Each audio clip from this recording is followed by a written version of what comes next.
And yesterday, we got to talk to Falcons head coach Kevin Stefanski. First time talking to him, but Bo asked him about the quarterback spot and if injury can make it more difficult to absorb a new offense. I don't think so, and the reason I say that is so much of what we do, we do a lot, but in that meeting room, that's where the crux, the majority of that teaching is happening in that meeting room, especially until we get on the field. But even what we'll do when we're on the field, when somebody's getting a rep, those reps are like gold, right? But even if you're not getting that rep, even if you're not on the field for that particular rep, there's so much you can do to learn from that. Obviously, there's learning by doing, but there's also learning by observing. There's watching others. You can, when we get on the field, and even if you're not in, and I'll make this point to all of our players when they're not in, you got to get that mental rep. You can't let a play go by where you didn't get a piece of that, even if you're not out there. So we'll be real creative in terms of how we structure the off season to make sure we get. But the idea for us is making sure that we have an entire off season where the guys can get multiple reps, whether they're getting that play or not. I don't think that he is. First of all, he is spot on that those reps, even when you're not in, are a huge deal. You're not going to get every rep, and your play script is not going to be the same as another player's play script. If I'm trying to play guard, they might get a different blitz look in the other group, and I got to be ready for that blitz look if it hits me. So that is important. I'm not saying he lied, but I do think that in his own head, he is almost comforting himself with what he is saying about getting those reps mentally. There's nothing that takes the place of actually doing those things yourself. And I think he kind of softened the blow and he's like, well, not really. You're going to watch and you're going to watch the film and you're going to do certain things, as you just heard him say, of, it's not that big of a deal. That kind of caught me off guard because I was like, it's a massive deal to miss those reps, those physical reps. Different players react in different ways. Some do it better on paper. Some do it better on film. Some do it better in a walkthrough.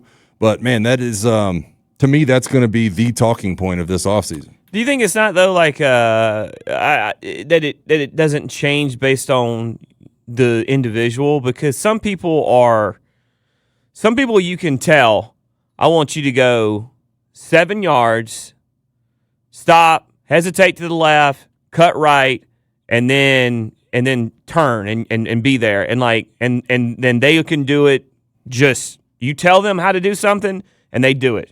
And then, but some people are like have to go through it. Like they have to, you show them, and then they have to do it, or like a few times to get that rep down. Like we're all different types of learners, and everybody does things differently, right? Yes, I completely agree with that. Like I'm more of a you show me to. If you tell me how to do something, I'll be like, show me. And when you show me, I'll do it. There's going to be guys, like I said, that are going to get a playbook or whatever form that comes in, and they're going to look at it and be able to write on it and be able to look at different things, and they'll pick it up that way. Others will view it on film. Oh, hey, this happened against whatever team last year or 2 years ago, and this is how we picked it up, and this is what we want to do.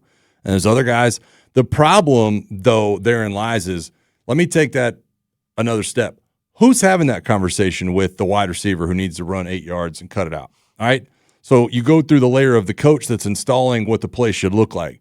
But then you go another step, right? You get more finite details. You get more, hey, I need this route to be a split second more delayed. And that can come from the quarterback, right?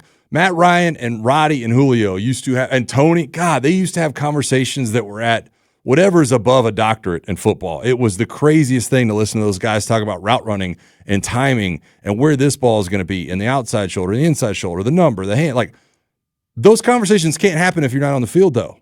If you're not the guy throwing that ball, you're never going to be able to walk up to Drake and go, hey, I thought that we were a little bit fast this. I thought that guy had you shaded outside, so I wanted you to do this with the route. These conversations can't happen. So, and I appreciate what Kevin was saying. I'm not saying that he's doing it on purpose. I'm saying the way he looks at it is not the way I look at it. I think those reps are the most valuable thing you can have in the offseason as a player, is those on-field reps. And if you're not getting them and operate at 100%, I do think it's a detriment. Who do you think needs the reps more right now, Tua or Michael Penix? That's a harder question to answer than I thought it was going to be. Well, one thing I'll say, and I had this conversation, Arch and I had this conversation the other day, and it was just, sometimes I wish we could I could just record our conversations and then like and play them because I'm glad you can't because I'd be out of a job. Because he he does a really we got into this whole thing and we were talking about, I think I brought this up. Back in the day there used to be like 5 or 6 distinctly different offenses. Like there was Air Coryell, right? With the Chargers ran with the Kellen Winslow days and Dan Fouts. And then you looked at like Bill Walsh at the same time was running the West Coast, the true West Coast. Joe Gibbs at the same time was running this pro-style, run-heavy type offense. And then like in Atlanta, we were running, and that was a little bit later, but like in the early 90s, we were running that run and shoot, which is a little bit like Air Coryell, but it was its own type of offense. And Sam Weish in Cincinnati was running something a little bit taken from all of them with like the hurry up sugar huddle type stuff, type mixing. All these guys running these different offenses. And so when you went to a new system, you wholeheartedly had to learn a completely new like system. You look at today and there is it is a lot of West Coast turned into the Mike Shanahan system, which is a version of the West Coast, which Sean McVay, Kevin Stefanski, Kevin O'Connell, Zach Robinson, now down in Tampa with Liam Cohen. Did I mention Sean McVay yet? Garrett Kubiak's kid, Clint. Just name them. And all these guys are running the Mike Shanahan system, which with their own little twist to it. So some of the actual offense is going to be the same. Now the difference is the verbiage.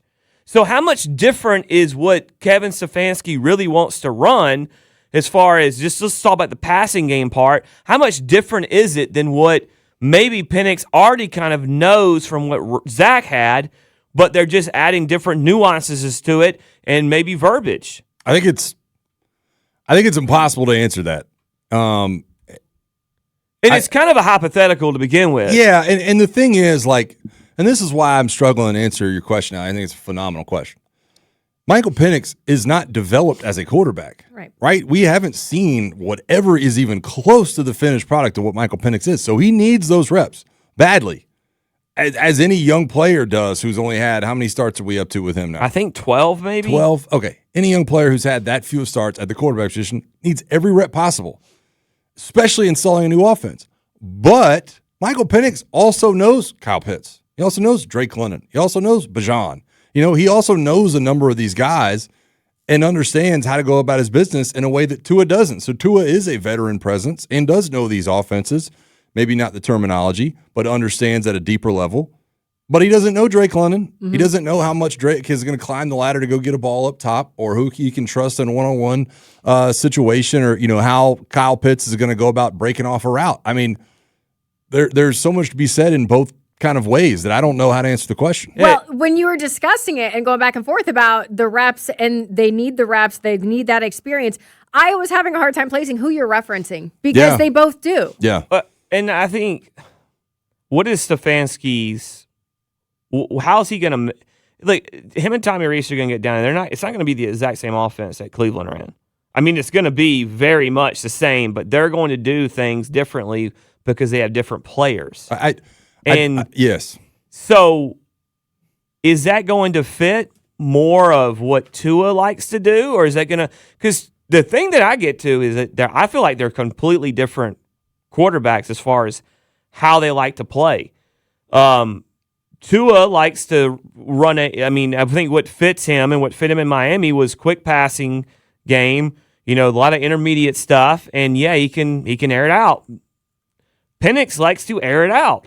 That's what fit him in college. It was an air-it-out offense, more deep. Tua's going to be more middle of the field, and Penix is, more college, and a little bit of the pros has been a outside the numbers guy.